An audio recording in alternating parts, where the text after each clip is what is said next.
we're looking at 20 years of specialized police bodies that are accountable to no one, that operate, in a very, very eerily similar way to the ICE agents that we're seeing deployed on the streets of LA, DC, and across the United States today. They're not uniformed.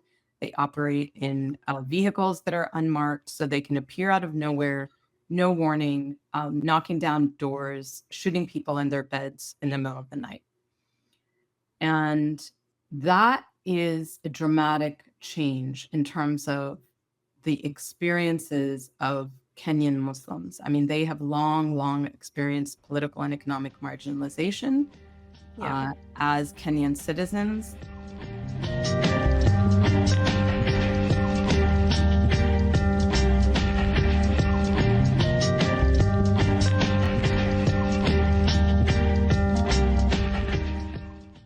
Welcome, Samar Al-Bulushi, to the Radical Futures podcast. Thank you so much for making the time.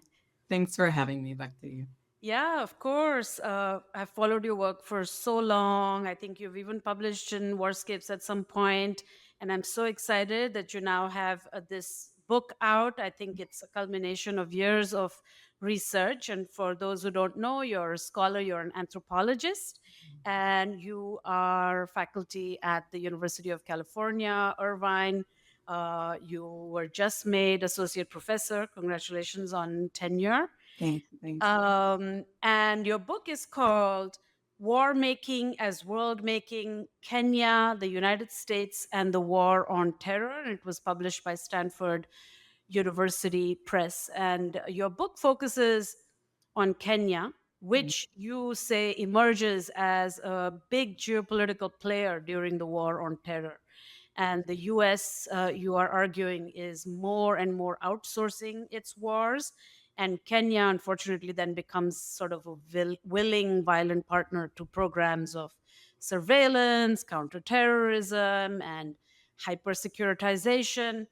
And the book seems to fuse the way in which US and Kenya's trajectories are determined by this sort of political military relationship, which then is violently inscribed upon the bodies of Muslims. And so for me, of course, it was really a very emotional book because it made me understand so much about Kenya and the way in which Muslim citizens live there, also Muslim refugees from neighboring countries, Somalia, Sudan, which have a lot of strife. And so it was really valuable for understanding the ways in which they are made objects of this militarism and this policing. And so it also for me, I think, and I think probably you would agree, it sheds a light on how the war on Muslims globally has played out. And I really would like to pick your brains about that. I think anti Muslim hatred or Islamophobia has become so normalized, especially with what's happening in Palestine. I think we've reached new levels of dehumanization and like a real plunge in ways in which they are represented. I know I'm being very pessimistic here, but let me start by just asking you, how did you come to write this book, and why specifically Kenya? Great questions. And again, just really wonderful to be here with you, Bhakti. So I'd say that there are probably at least two answers to that question of why Kenya and how I came to write this book. By the time that I decided to pursue a PhD, this was in 2010, approximately, I had a sense that there was a lot of really important critical work, whether it was reporting or academic work, on the war on terror elsewhere in the world, but that the African continent was largely overlooked.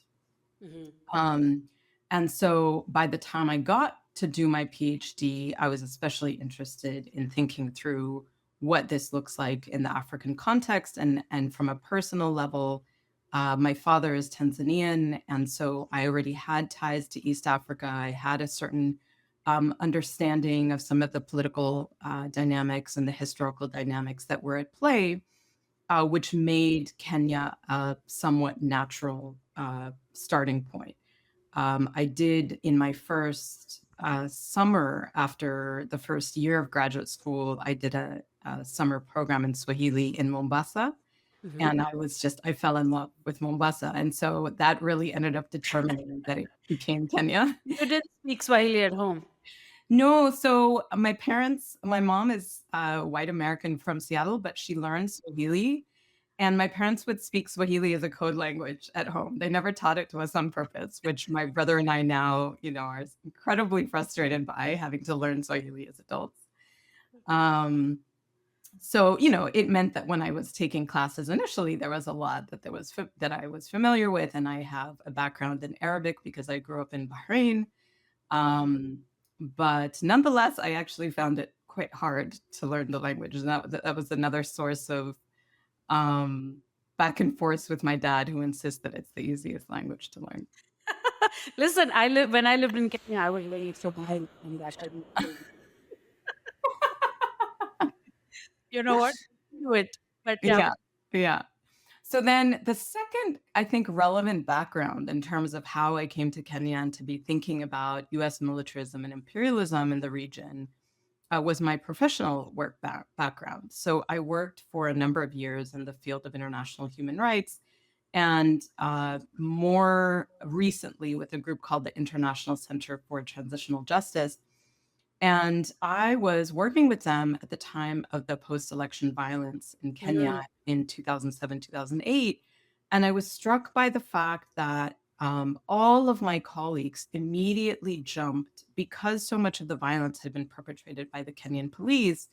My colleagues immediately jumped to offering very prescriptive solutions for Kenya, one of the core ones being police reform. mm, And if you think about it, 2007, 2008 was exactly when the US Military Command for Africa, or AFRICOM, was getting off the ground. mhm, And I was consistently asking questions of my colleagues, what sense does it make to be promoting police reform if at the very same time Kenyan police are getting training in counterinsurgency strategy from the US military and are on the receiving end of considerable amounts of pressure from the US to police, surveil, track down, mm. so-called terrorists? Yeah. And that was a question that my colleagues were not really interested in engaging with, because that was a question of geopolitics, right? And human rights supposedly has nothing to do with geopolitics, a lie, but they were not interested. And so that prompted me, then when it came time to do the PhD, to want to think about what it would mean to put Kenya and the United States in a single analytic frame, to be thinking about imperial entanglements. How does the Kenyan state navigate the kind of pressure that it comes under from the United States? How does it pursue, if and when it can, its own interests in the context? So I really, at the same time that I wanted to bring the US into the conversation and push back against the tendency among scholars of East Africa to only study dynamics in the region through primarily the lens of the nation state. At the same time, I didn't want to over attribute so much power and influence to the US. And I wanted to account for the significance of Kenyan history and, for Yeah. lack of a better word, agency, just Yeah. different actors and how they're navigating this context. Absolutely. Um, and to kind of push you on the same question in some way, what you just said, how are you connecting your work to colonial histories? I mean, your title clearly talks about the period of the war on terror, and Kenya and the US are main kind of objects of your study. How do you fold in colonial histories into it? In a way, these days I'm kind of just hung up on the war on terror as we think about what's happening in Palestine and so on, and this kind of continuum. But you have yet another continuum, one that comes before that. So maybe a little bit on that.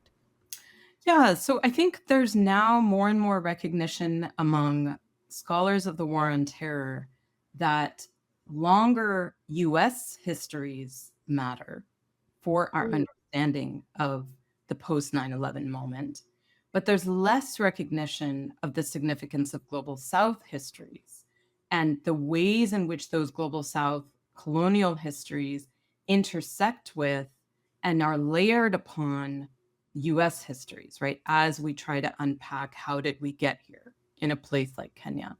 And so the kind of history that interests me in the Kenyan context during the colonial era includes the rise of the institution of the Kenyan police and the ideologies underpinning the daily functioning of the Kenyan police. Mhm. Um, and this is an ideology that one Kenyan historian has referred to as an ideology of order, right?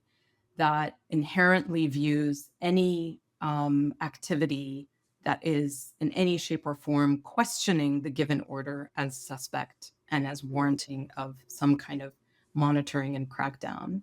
Yeah. And then alongside that generalized ideology of order that was built into the thinking and the daily workings of the Kenyan police, you had the emergency powers that came into play in response to the anti-colonial land and freedom army, otherwise known as the Mau Mau.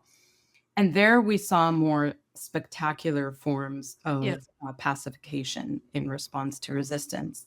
And so both of those sets of histories are relevant for our ability to understand the kinds of policing that we're seeing in Kenya today, including, again, the ideological dimensions, right? And Mhm. then when you add on top of that, in a generalized sense, there was a racialized suspicion of Africans, right?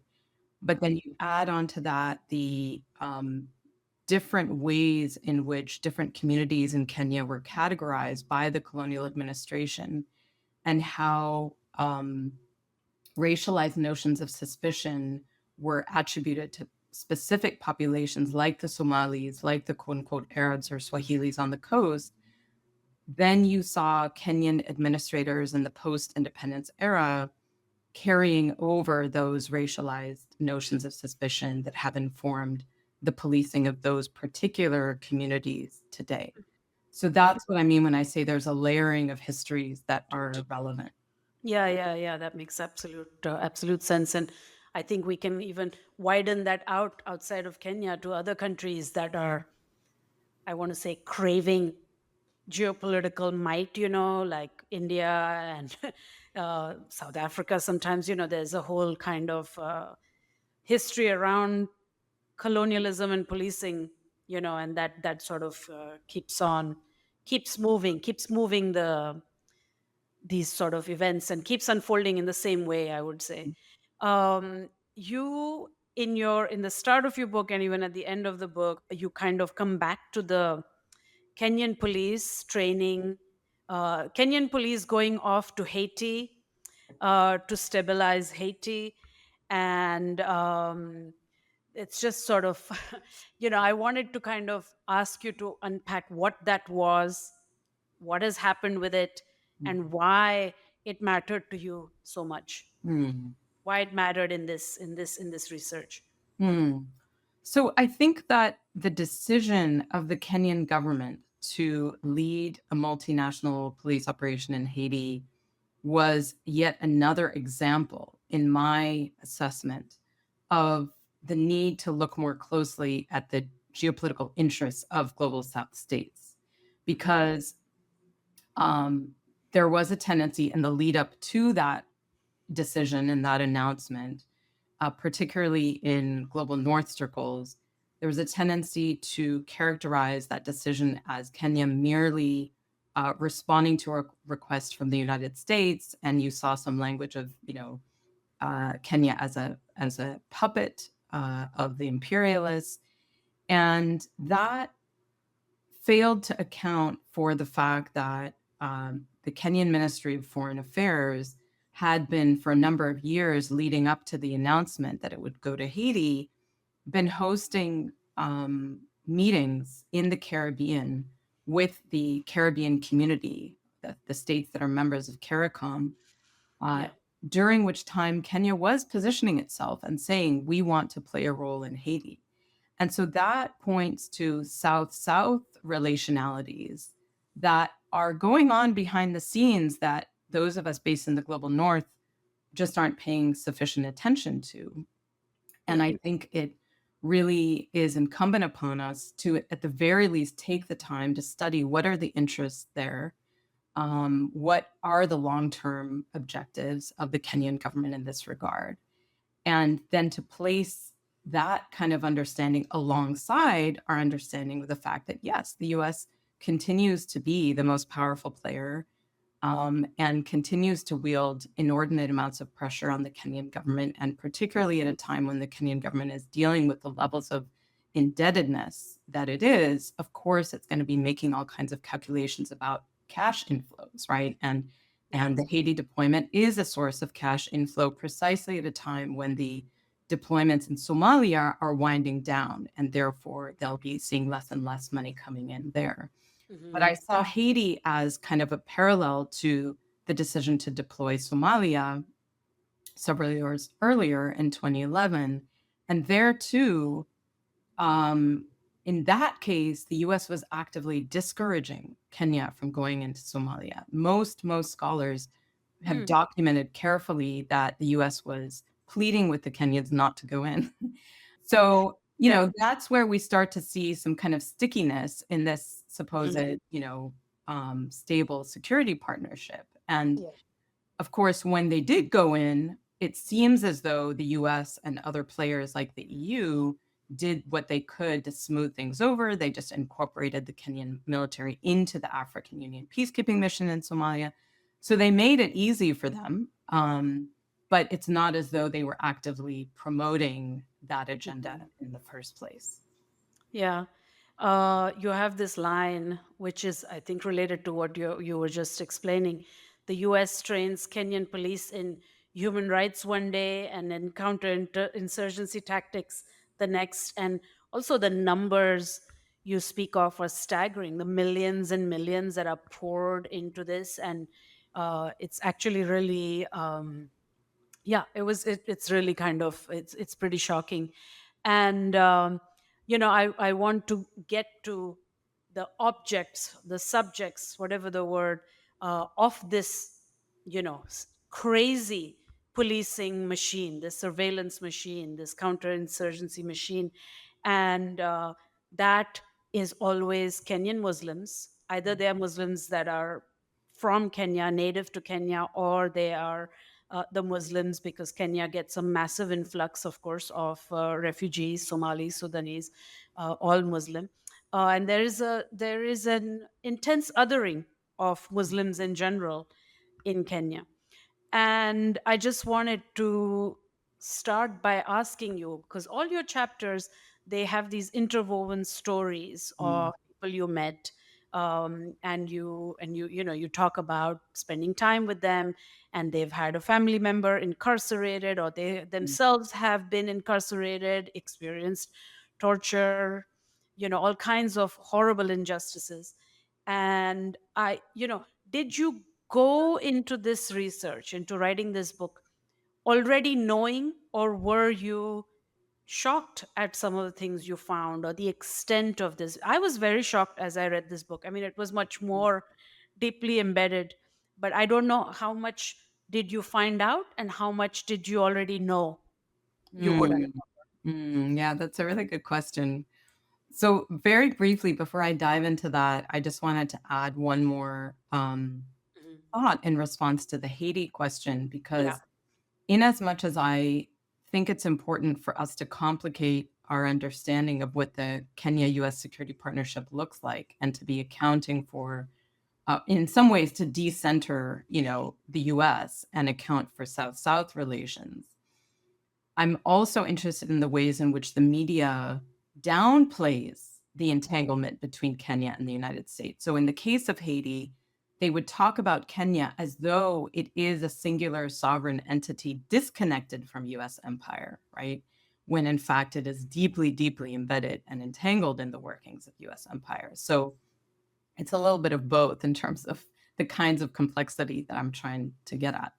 So, Yeah. to answer your question about the Muslim population, how they've been affected. First of all, I think on a really broad level, if we come back to the first question we started with, why Kenya? How did I come to write this book? My sense that the African continent was largely overlooked in studies of the war on terror. Um, Kenya is not a place that is typically associated with being a site of war. Yeah. And maybe, if and when Somalia garners some media attention, then we'll learn about Somalia. But there, it's typically the kind of news we receive is about drone strikes. And so drone strikes is a more obvious association with theaters of war. Kenya, it's not a site of drone strikes. It's not a site of US bombing. It's a site of much more mundane daily policing that I argue nonetheless has equally destabilizing effects for the people on the receiving end. And so I'm arguing for us to expand our understanding of the geographies that have been affected by US counterterror policies. And in terms of what that looks like for people on a day to day basis, um, I mean, first of all, we need to kind of lay out the infrastructure. So the US has provided, as you mentioned, millions of dollars in security assistance. If we just take a 10-year period, 2010 to 2020, it was 400 million provided by the My Department of Defense gosh. alone. And that doesn't account for money coming from other US agencies. Mhm. Um, and the emergence of some of the specialized police bodies that I describe in the book, like the Anti-Terror Police Unit and the Rapid Response Team, predates 2010. They emerged in the early 2000s, around 2003, 2004. So we're Mhm. looking at 20 years of specialized police bodies that are accountable to no one, that operate, in a very, very eerily similar way to the ICE agents that we're seeing deployed on the streets of LA, DC, and across the United States today. They're not uniformed. They operate in vehicles that are unmarked, so they can appear out of nowhere, no warning, knocking down doors, shooting people in their beds in the middle of the night. And that is a dramatic change in terms of the experiences of Kenyan Muslims. I mean, they have long, long experienced political and economic marginalization Yeah. as Kenyan citizens. But it was really as far back as 1998 in the aftermath of the Al Qaeda bombing US embassies in Nairobi and Dar es Salaam that this level of abuse really expanded. And it's hard to say. I mean, I think I wouldn't use the language of surprise in terms Mhm. of what I learned. It was more a sense of urgency, in the Yeah. sense of people need to know what's happening here. Absolutely. It's so incredibly troubling. And the degree to which it goes entirely overlooked and Mhm. underreported is really striking. And that's where all of the cultural work that the Kenyan government has deployed matters, right? That it has presented itself on the global stage as a peaceful country. It has Yeah. presented itself as a quote unquote leader in security, as modern, as civilized, cosmopolitan, every conceivable frame that will ensure that there's little to no scrutiny of how it is treating its Muslim Yeah. population. Yeah. Yeah. Yeah. Absolutely.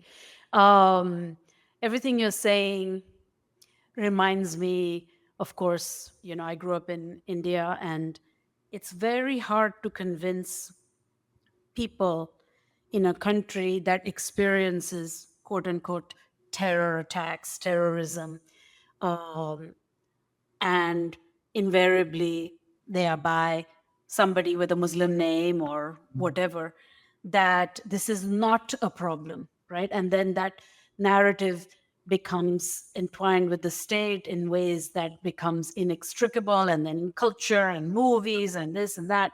And it's just, it seems kind of, it just keeps on perpetrating itself, Yeah. and i just I don't know how we come out of it, because after a long time in your book I was reminded again of the post 9/11 radicalization narrative, the targeting of young men who are going to be radicalized. So then you have all these programs to not radicalize them or de radicalize them, and the ways in which it seeps into sort of intimate life, home life, and things like that. Um, I think what I'm getting at is some after 9/11, there was a lot of interest in this particular story, in this particular journey. But is it my amnesia, or was there a drop in this particular narrative? Like, I don't see it as much anymore. Or is it just me, or where do you think we are with this story? You know? I think that's such an interesting question, and I myself wrestled as I was writing the book. Hmm. I think you're right that there has been a drop, at least in reporting. I don't know if that necessarily corresponds with a drop in interest, Yeah. but there seemed to be kind of a growing sense that the war on terror is kind of over and done, and we've moved on, right? That there's nothing left Yeah. to write about. And um I think we do need to there's a lot of questions I think to be asked there about Yeah. why that was the case. Hmm. And so I struggled with that as I was writing the book, because I think I often wondered, like, is this still an issue that people will be interested in reading about? And Yeah. I'm like thankfully affirmed, especially both, having done a book talk in Nairobi in July, Hmm. and having done a number of talks at African studies departments, both Hmm. in the US and Canada. It has actually been overwhelming, the um, interest, the passion, the gratitude for having written these stories. Yeah. So that tells me that at the very least, as far as the African continent is concerned, there's still so much more to be Hmm. shared and written and learned. Yeah. Yeah. No, yeah, it's an odd question because it's almost it's me trying to grapple with, like, is this forgotten? Is this not a thing? Is it not happening anymore? And yeah, I don't think there's a clear answer. I wanted to ask you a little bit about your chapter called Securing Paradise, which I enjoyed a lot. And it reminded me, of course, of the way in which Kashmir is projected as this haven, beautiful, the lakes and all that, and then, oh, these terrorists who make it impossible for us to just enjoy the bounty of this beauty. And since my childhood, I know this, it doesn't change. There is a back and forth. There was recently a whole violent event there that brought it back. Mhm. How does it work within the Kenya context? What is the point you're trying to make about this sort of the paradise paradigm, and then the terrorism paradigm? How are Mhm. they? Yeah, so in that chapter, I'm looking specifically at the Kenyan coast Mhm. and the way in which it plays this dual role in the Kenyan imagination. The coast is both a site of kind of, it's been constructed as kind of an oriental wonderland, even for Kenyans themselves, as well as for the European tourists. Mhm. At the same time, it's constructed as this danger zone, as this hotspot that you shouldn't dare to go to. Mm. And I don't think I write about it in the book, but as I was seeking a research permit to do the research for this book, I interacted with a mid-level bureaucrat in the office that issued the research permits, and he asked me numerous times, "Why are you going to the coast? Why are you going to the coast? It's dangerous there. It's dangerous there." He then followed up by calling me and saying, "Are you okay?" Which I think was really more kind of an intimidation phone call.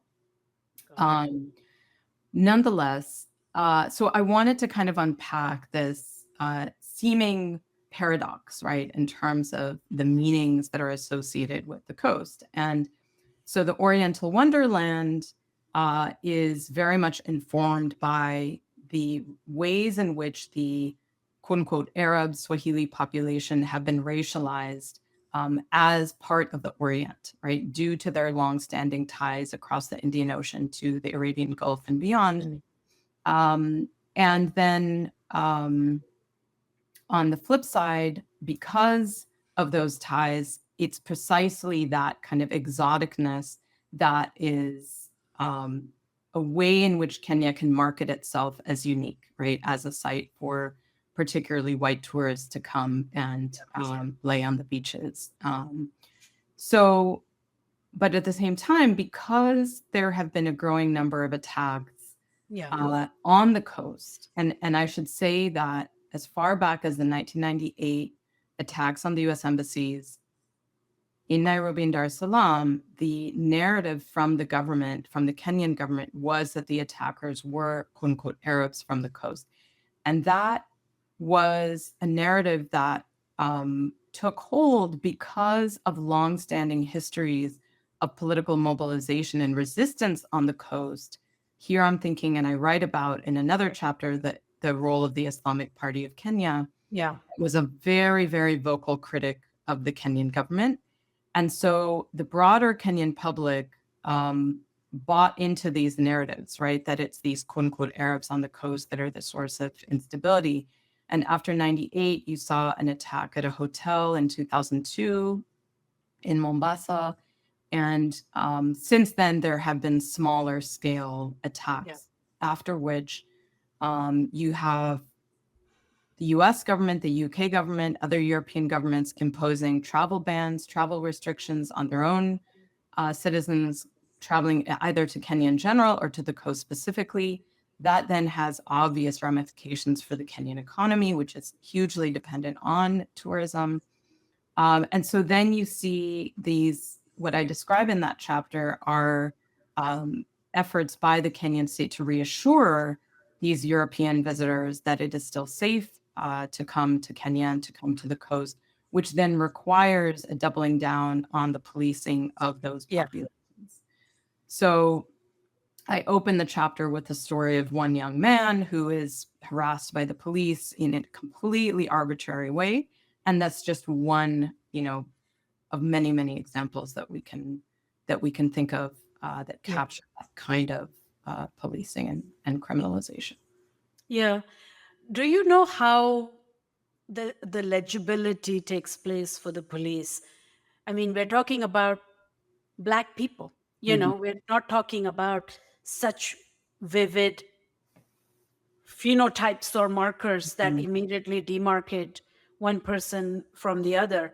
Um, how does this policing at a granular level, focus on these communities? Is it always sort of like specific areas or age, or how does it work? Yeah. So what I describe in the book is that it's the intersection of both race and space. So Mhm. as you said, there's certain areas of the country, certain areas of specific cities that are known to be inhabited by Muslims of, particular racial or ethnic background. Yeah. And that is the primary basis on which the police will target. So that young man that I described was in the Old Town section of Mombasa, which is known historically to be inhabited by those who are racialized as Arab or as Swahili. So it's the intersection of the two. Mhm. It's ridiculous. So awful. I mean, as you're writing this book, there's all this stuff unfolding, but by the time the book comes out, we are seeing sort of a whole other mountain of Mhm. anti-Muslim hatred. We are seeing what's being happening in Palestine, and the media narrative and the cultural narrative. I just Do you feel just sort of a kind of despair, or do you feel something is changing? Like, where you also analyze some movies and stuff like that in Mhm. your book, but I feel like now I just feel like a total collapse. Like, where do I Mhm. start? What do I do? How to kind of pull out these threads? How can we restructure this narrative. It's so stable at some level. It's so hard to dismantle. How do you feel about all this today? Mm. Yeah. So I think for me, one of in the sense of how power works, right? Mhm. We know that empire has always been threatened by the Mm. movement of people and by the solidarities that are emerge in response to movement and encounter between populations, right? Yeah. And it is that that actually has been a core element. It's not just race in the Kenyan context to do with certain Muslims. It's precisely Muslims on the move, right? Yeah. And this is where the work of Daryl Lee has been helpful for me in thinking about that kind of cosmopolitanism that itself represents a threat to empire because of the kinds of solidarities that emerge. And in the 1990s, if we rewind back to that moment in time in Kenyan history where the Islamic Party of Kenya was active, you saw very, very clear connections being made with struggles elsewhere in the world, whether it was Palestine, whether it was Black America, because in the 1990s, that's when Spike Lee's film about Malcolm X came out, and people in Mombasa were watching that film and really excited about learning more about Malcolm X. Beautiful. Hmm. Um, and what we've seen with the war on terror is an attempt to monitor, police, and criminalize those those very solidarities and the ways of thinking that make connections between struggles, right? So exactly when the Muslim population says we are in solidarity with our brothers in Afghanistan, we are in solidarity with our brothers in Palestine, that then is then presented and constructed as a sign of quote unquote radicalization, right? Yeah. Yeah. I see exactly what you're saying. And so that's what I'm getting at when I say we have this constant attempt by a US empire to monitor, police, and criminalize internationalist ways of thought and the forging of connection and solidarity. Mhm. And the way I end the book is on a hopeful note because I talk about what this looks like in the context of the decision to deploy to Haiti, where you have the Kenyan government invoking the language of Pan Africanism to justify its deployment to Haiti, and that's a very cynical deployment of Pan Africanism because we know that the Kenyans are going to be policing and pacifying the Haitian population.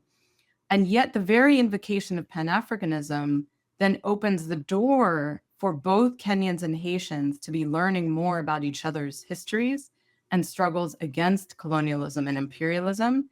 And indeed, we have seen since the decision to deploy Kenyans and Haitians at least coming together online for Mm. conversations in which they are making connections between their struggles, both historically and today.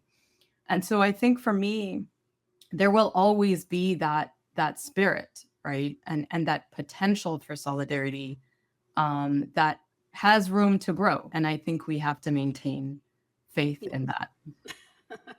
Okay.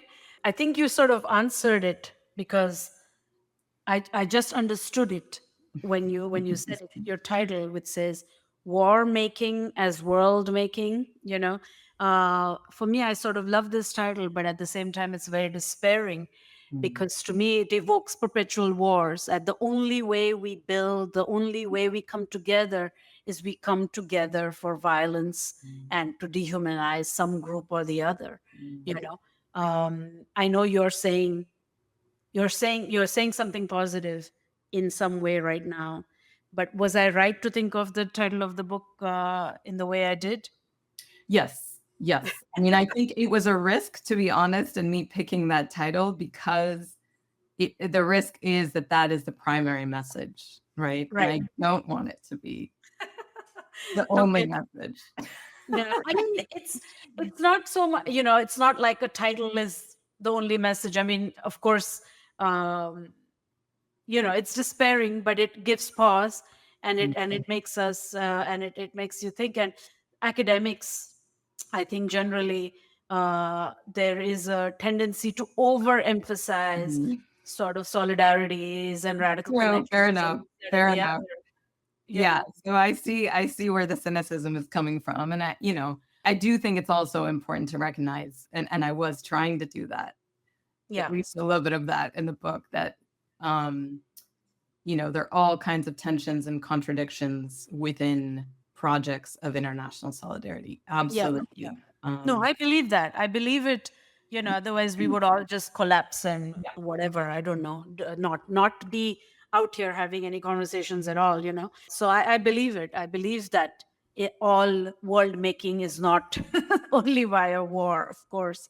I do. It just feels like a despairing moment, especially uh, because I spend a lot of time thinking about Palestine, but also Sudan. And it's Yeah. just like that's another endless conflict, or whatever you want to call it, horror that is Mhm. unending.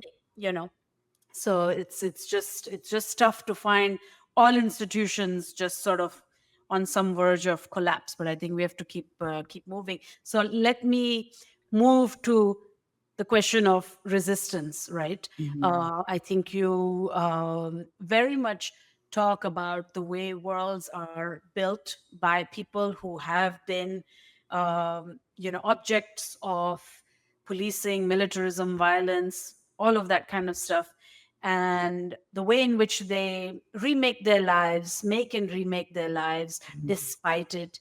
And I think find survival modes, find strategies to re engage with the world, to reconnect with the world. So there's a lot of kind of modes of resistance, I think, within that. I don't know. Would you agree or?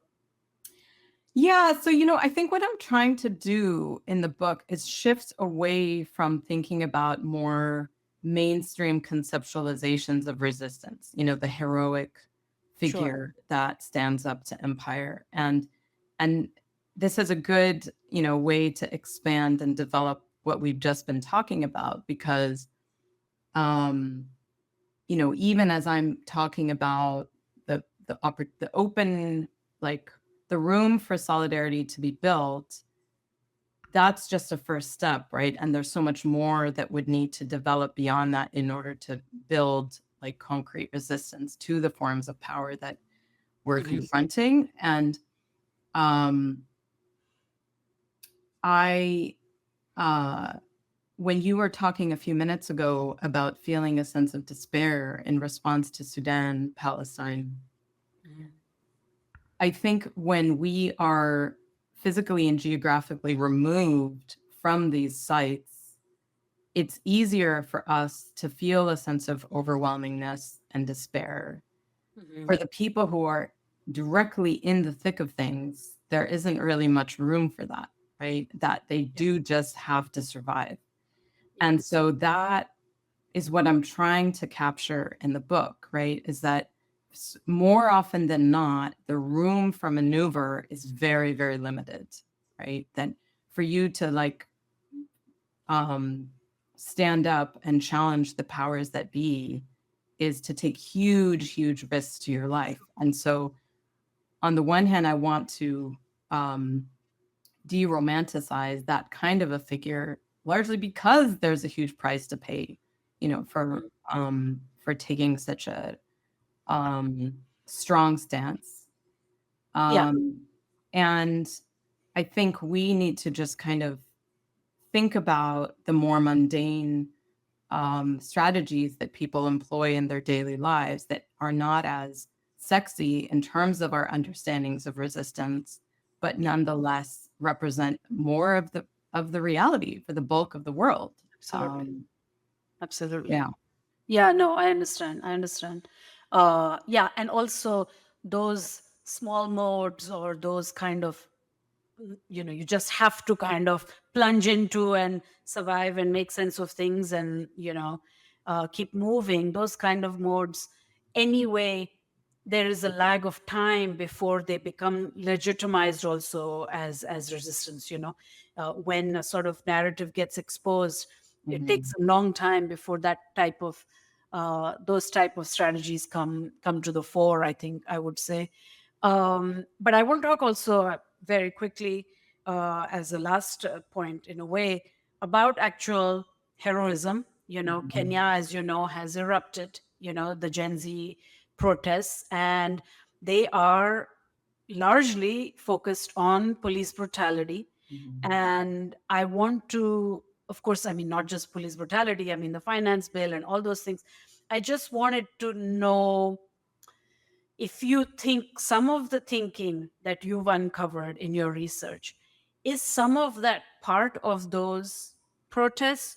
How do you characterize these protests? How do you think it's going to play out? I think they're not stopping. At least they haven't been able to just fully suppress them. It Mhm. keeps having new sets, and it keeps moving, unfolding in different ways. Yes. So I think you're right. I don't think they're going to stop. I think as long as the economic situation Yeah. continues to deteriorate, there is no stopping people taking to the streets. I mean, life is just not sustainable under the current conditions. And we have no indication that the government is taking actions that will ameliorate, Yeah. how No, bad they're just making it worse they're almost making it worse. daily. Right. Yeah. Now, the challenge, on the one hand, a year ago, I think many of us were more hopeful and more inclined to, might say, romanticize the protests in the sense that of what they represented, both in terms of size and the shift away from politics, like through the lens of ethnicity and tribe. The fact that Raila Odinga could no longer position himself, at least at the time then, as the opposition because he was aiming for the leadership of the African Union. Um, there was a more generalized rebuke of the political elite as a whole, right, Mhm. for their complicity in getting Kenya to where it is today. Now, and we started to see articulation of the broader structures of power that have contributed to the situation, namely the World Bank, the IMF, et cetera. Yeah. However, I think what I'm learning is that there's still, large segments of those people who are taking the streets who are not coming at this with that broader analysis that, even if we just take the hashtag Ruto must go, Mm. a more a broader critique is one that would necessarily go beyond the removal of Ruto from power, right? He can't simply be replaced with another leader. We would simply have business as usual with a new face. So that's one element, I think. And um, my sense is that there needs to be, and this comes back to the question of solidarity, right? Like in an ideal world, there would be attempts by the folks who are leading the protests to be making connections with struggles elsewhere in the world and to Yeah. see how the issues that they're confronting in Kenya are connected to so many other places and how can we learn from one another, in our attempts to push back. So I think there's still a lot more room to develop, and we shall see where things go. Okay. On that note, thank you so much. Thank you for teaching us. Thank you so much for all these important things. There's so much to think about. Thank Thanks. you, Bhakti. Really lovely to be in dialogue with you. Yeah.